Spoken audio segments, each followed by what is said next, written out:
Boa noite, meus queridos amigos e irmãos. Estamos novamente aqui pelo Grupo União Espírita Nosso Lar, trazendo a reflexão sobre o livre-arbítrio, que possamos colocar, essa lição, refletir e colocar no nosso dia a dia. Que essa noite possa ser mais uma noite de muita paz, de muito amor e muita tranquilidade. Que possamos nesse momento sentir a presença da luz de Jesus. Essa luz que cai sobre o nosso corpo físico e espiritual, nos trazendo a paz, o aconchego e a luz. E através dessa luz que cai sobre o nosso corpo, renovando as nossas células, modificando os nossos pensamentos, as nossas atitudes, trazendo a paz. Essa paz que tanto buscamos, essa paz que vai nos envolvendo a cada momento para trazer dias mais calmos, mais serenos. E nesse momento, agradecemos a Deus, nosso Pai amado e querido, Pai bondoso, misericordioso, aquele que sempre nos envolve com tanto amor e carinho. Agradecemos a Ele, a Jesus, nosso Mestre, e toda a espiritualidade que sempre está nos envolvendo, nos amparando, nos ajudando a cada momento da nossa trajetória terrena. E assim, sentindo essa paz, essa tranquilidade, que possamos nesse momento iniciar a palestra desta noite e que ela possa nos envolver lindamente dentro de cada um de nós. Se conosco, Jesus, hoje e sempre, que assim seja. Olá, queridos irmãos, olá, queridas irmãs. Hoje nós vamos refletir um pouquinho sobre o livre-arbítrio. Livre-arbítrio. Se fala muito isso, que o ser humano tem um livre-arbítrio. Muitas religiões, inclusive o Espiritismo, prega muito que nós temos o livre-arbítrio. Então vamos entender um pouquinho disso. Vamos ver como é que isso está ligado a palavras como determinismo, fatalicismo, karma. Vamos tentar relacionar isso, deixar um pouco mais fresco na nossa mente essas diferenças. Meus irmãos, se nós formos por dicionário e olharmos o significado de livre-arbítrio, nós vamos encontrar assim como definição: livre vontade, escolher segundo a sua própria vontade. Ou seja, traduzindo, livre-arbítrio é ter a liberdade de escolha. É ter liberdade de escolha. E o livre-arbítrio, ele é um atributo essencial do espírito. Sem ele, nós não seríamos individualizados. E, portanto, nós seríamos simplesmente marionetes na mão de algumas leis, de um determinismo, de um ser, na mão de Deus. Nós não seríamos responsáveis pelas nossas atitudes, nem as boas, nem as más. Nós seríamos como animais que agem obedecendo, os seus instintos de sobrevivência e reprodução. Se bem que algumas vezes a gente para observar, a gente pensa que muitas vezes nós exteriorizamos parte desse instinto na maior parte das nossas vidas como humanidade, E veja então que os animais, eles não têm livre-arbítrio. Portanto, eles não são responsáveis pelas atitudes.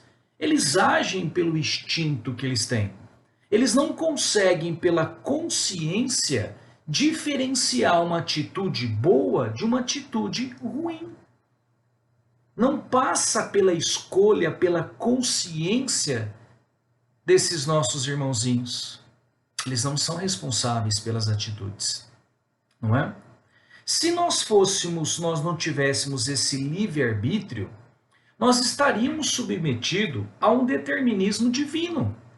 uma simples peça, uma máquina nas mãos do Criador.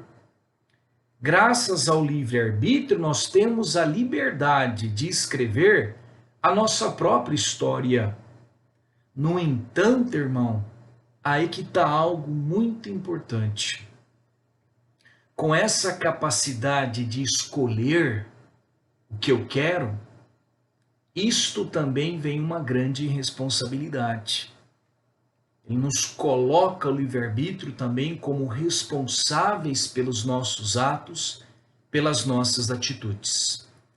Que nós colheremos o que plantarmos.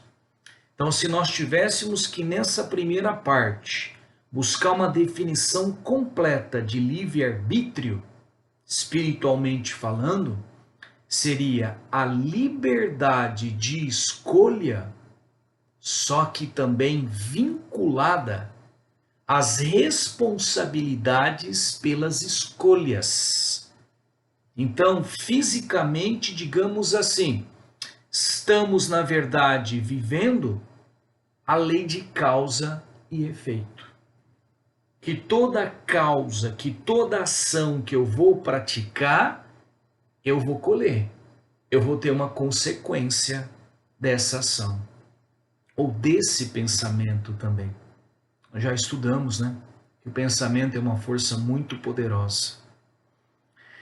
E as escolhas que nós fazemos graças ao livre-arbítrio, ela vai se depurando à medida que nós vamos evoluindo em inteligência e em moral.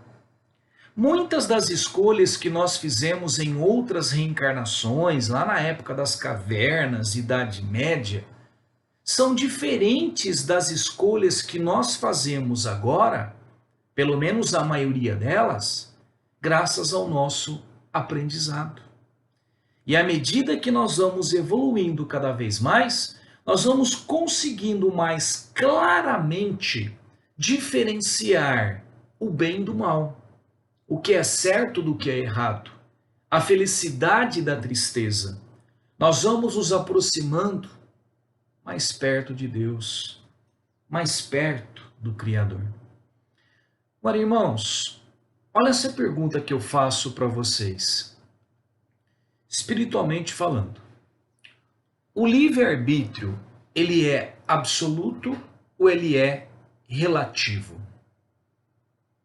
Ou seja, o nosso poder de escolha, espiritualmente falando, ele é amplo, indefinido, ou existe um limite para o nosso livre-arbítrio? Ele é absoluto ou ele é relativo? O que você acha? Ele é relativo, irmão. Ele é relativo. Nós podemos matar, abortar, roubar. Podemos.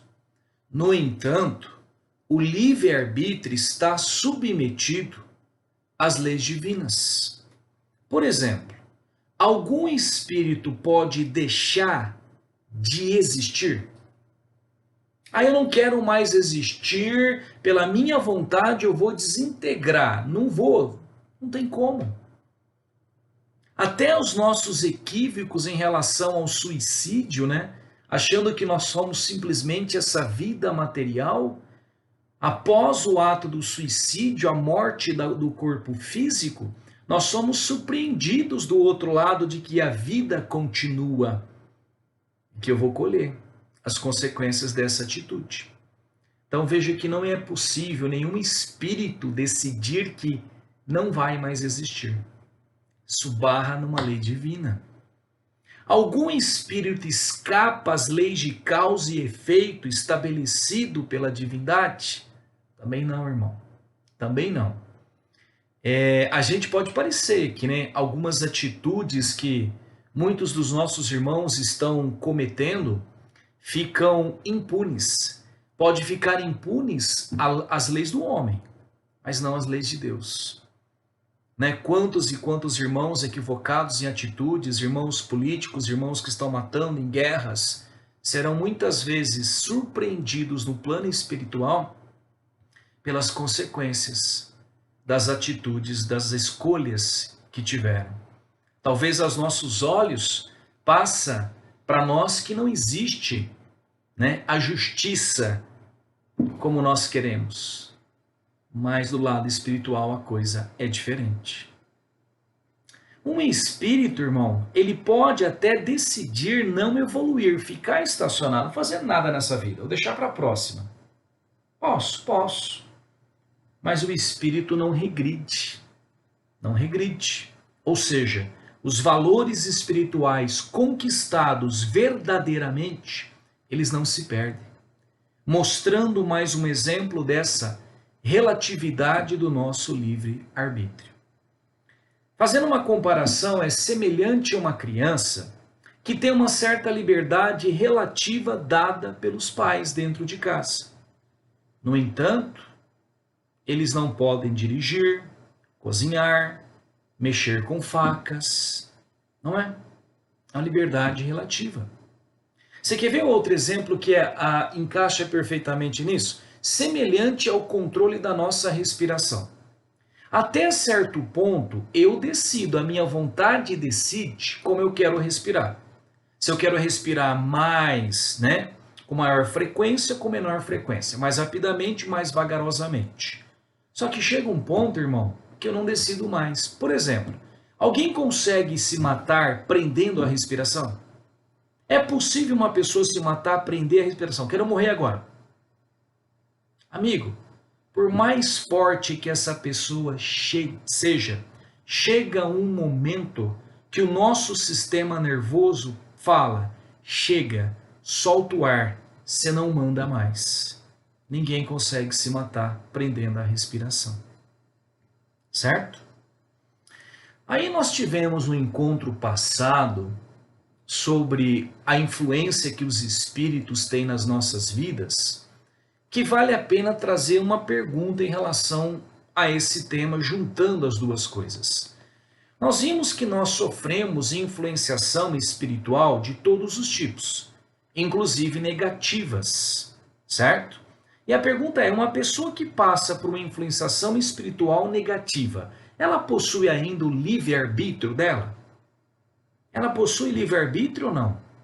Olha, é marionete dos espíritos que estão influenciando. Amigos, nós vimos que os espíritos podem nos influenciar através dos nossos pensamentos, dando ideias e sugestões. Não esquecemos que quando isso ocorre é porque nós nos colocamos na mesma sintonia deles, tanto para os bons quanto para os menos esclarecidos. No entanto, a decisão de levar em conta as sugestões que estão passando pela minha cabeça, a decisão é minha. Passa pelo controle da minha vontade, ou seja, do meu livre-arbítrio. Então aquela história, eu fiz isso porque eu estava com o espírito me atormentando, eu fiz aquilo, aquela coisa, a culpa é do diabo, do demônio, meu amigo. Nós abrimos a porteira, entramos em sintonia. A sugestão vem. Quem decide tomar ou não essa sugestão sou eu. Não é? Olha novamente também essa diferenciação do que é nosso, do que não é nosso, e do que passa pelo meu controle e do que não passa pelo meu controle. No caso da influenciação, posso ser influenciado, mas a decisão é minha. Certo? Irmãos, e quando a gente fala muito em livre-arbítrio, muito se confunde com determinismo. Existe destino, predestinação, sorte ou azar? Se eu sou livre, como explicar as provas e dificuldades que nós encontramos na vida? Às vezes nós já nascemos numa família com dificuldades, nascemos com defeitos físicos, nascemos numa condição social ou econômica que traz bastante dificuldades. E o livre-arbítrio? A gente já não nasce com destino pré-programado, nasci naquela família, nasci naquela condição, nasci com aquelas deformidades? Não existe destino, predestinação cada um de nós constrói o próprio futuro através das nossas ações e pensamentos. Nós escolhemos e determinamos os nossos caminhos.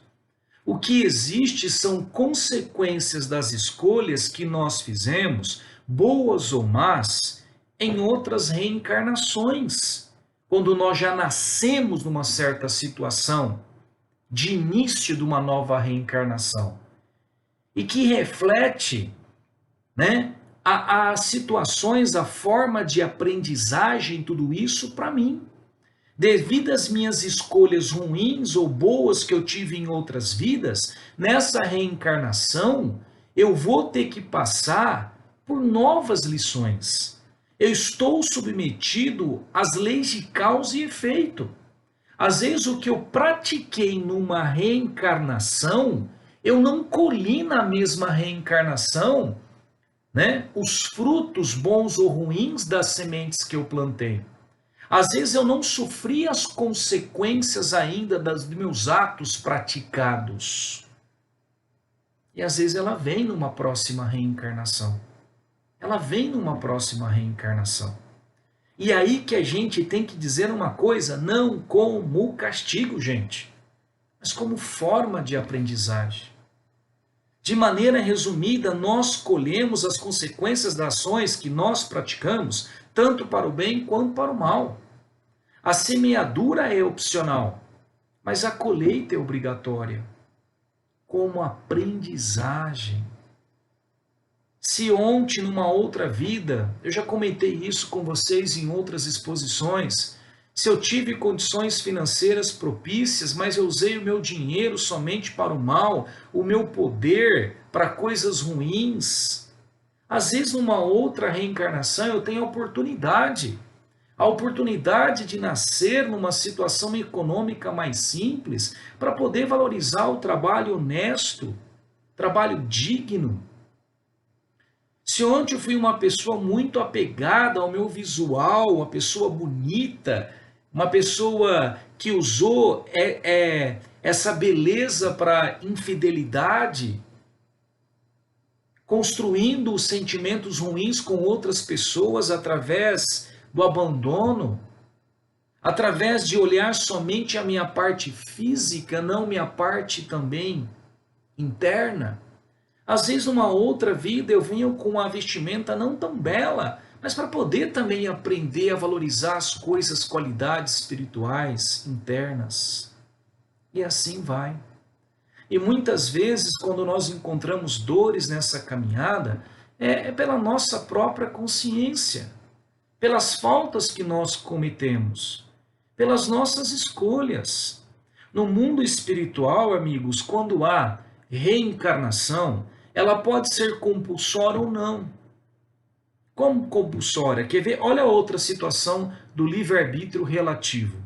Existem muitos espíritos no plano espiritual, que não desejam reencarnar. Não desejam.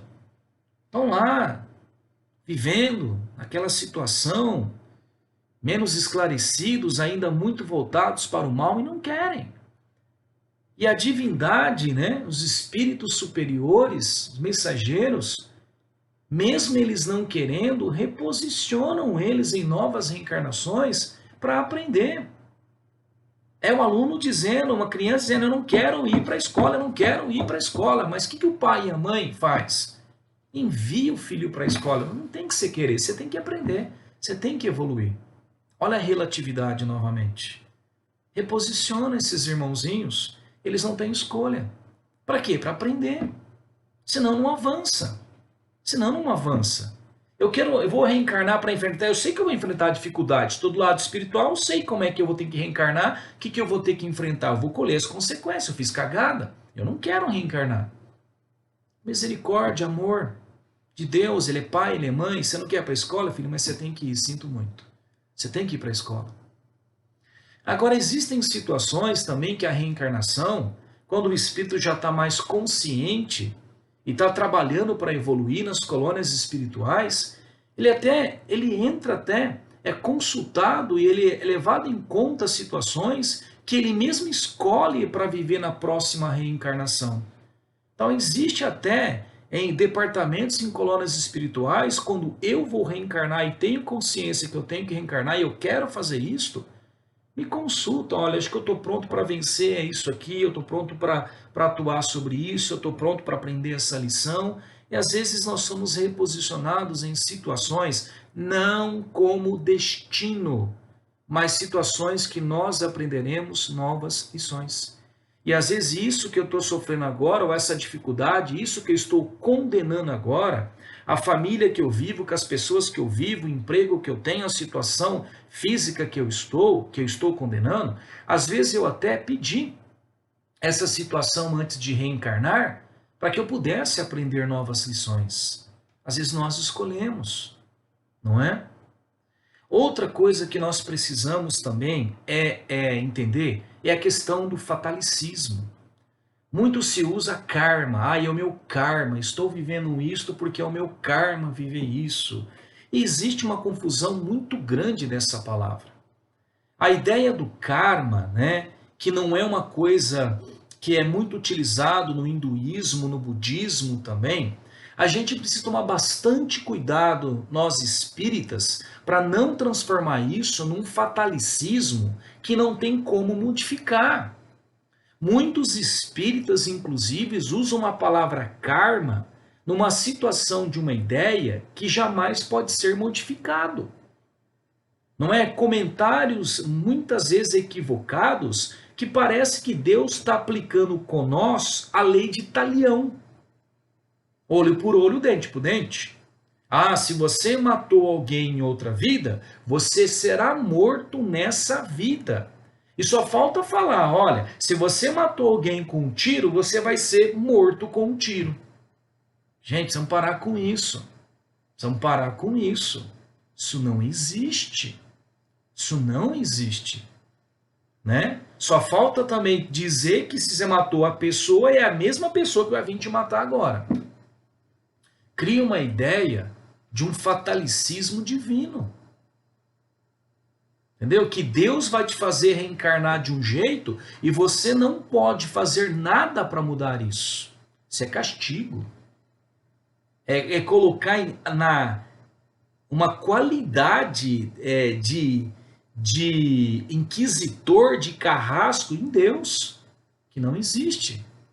Se fosse assim, Deus estaria indo justamente com as suas próprias qualidades de amor, de perdão, de misericórdia.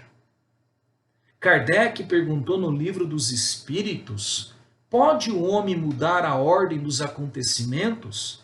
Eles respondem, sim, pois o homem ele é construtor do seu destino. Pode modificá-lo tanto para melhor ou para pior.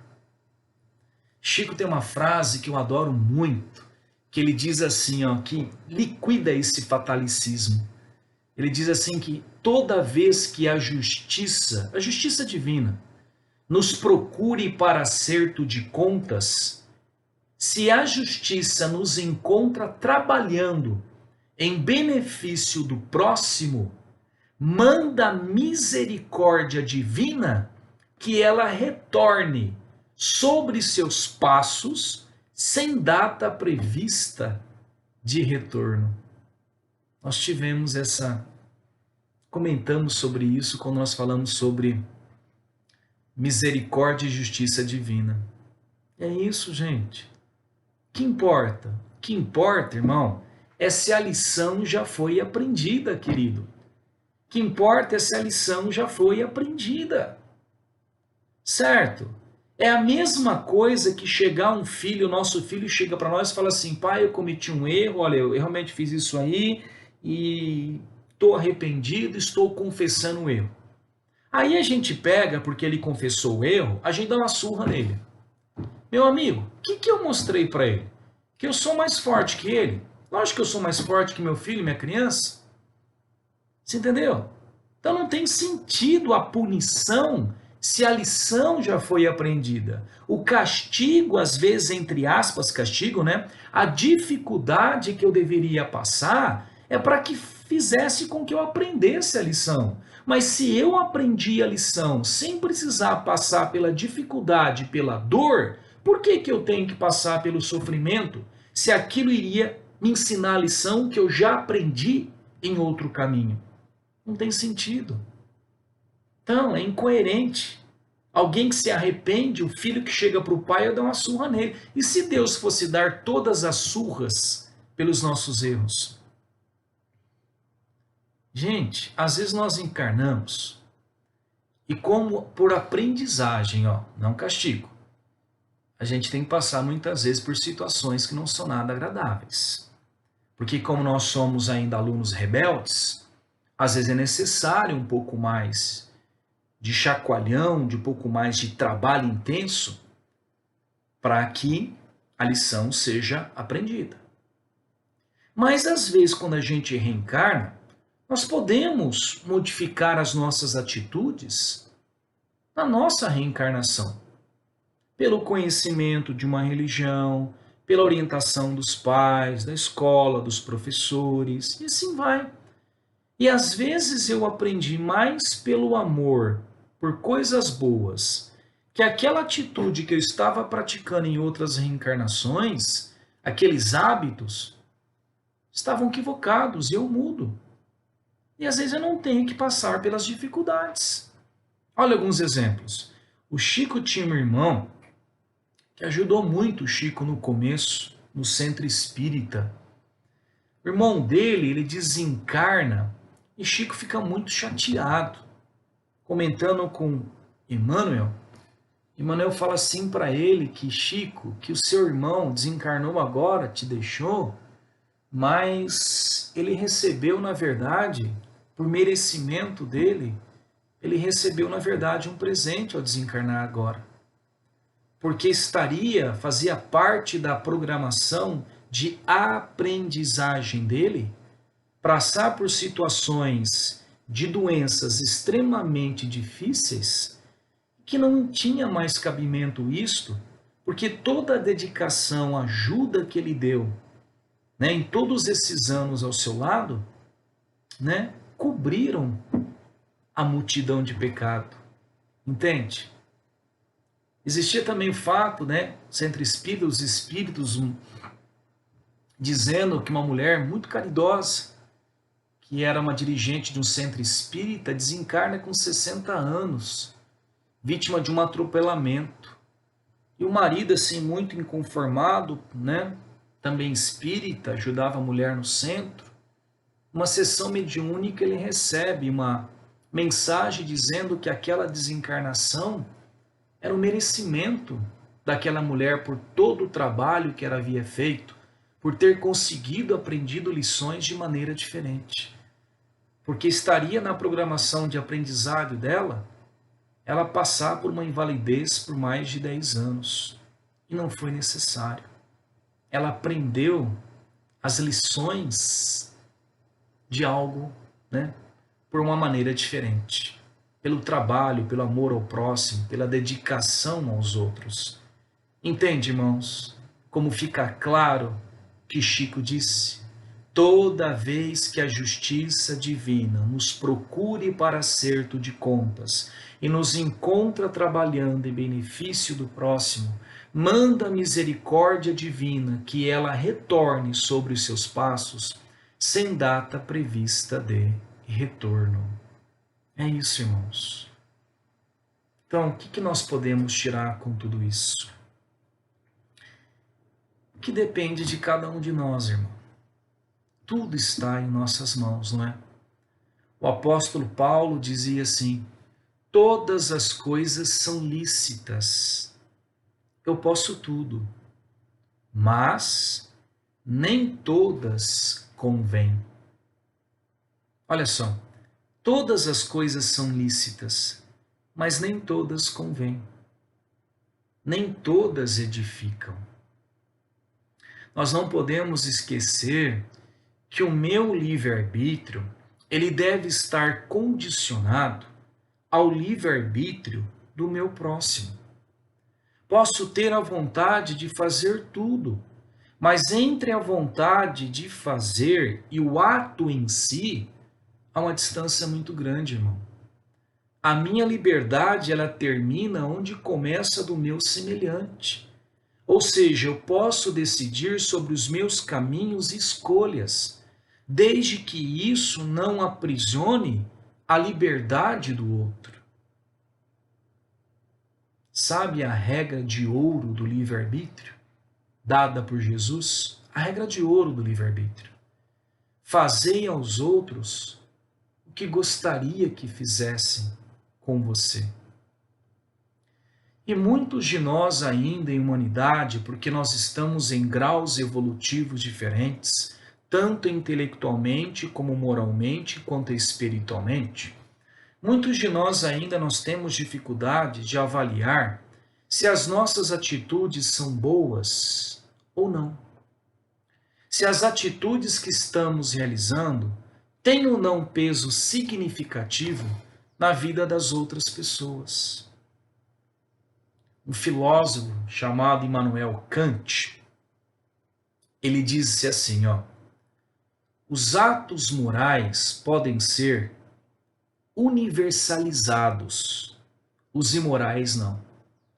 Os atos morais podem ser universalizados, os imorais não. Por exemplo, amigo, se todos no mundo, todas as pessoas do mundo, realizassem a ação que você está pensando em realizar, seria bom ou ruim para o mundo? Se todas as pessoas do mundo realizassem aquilo que eu estou pensando em fazer, seria bom ou ruim para o mundo?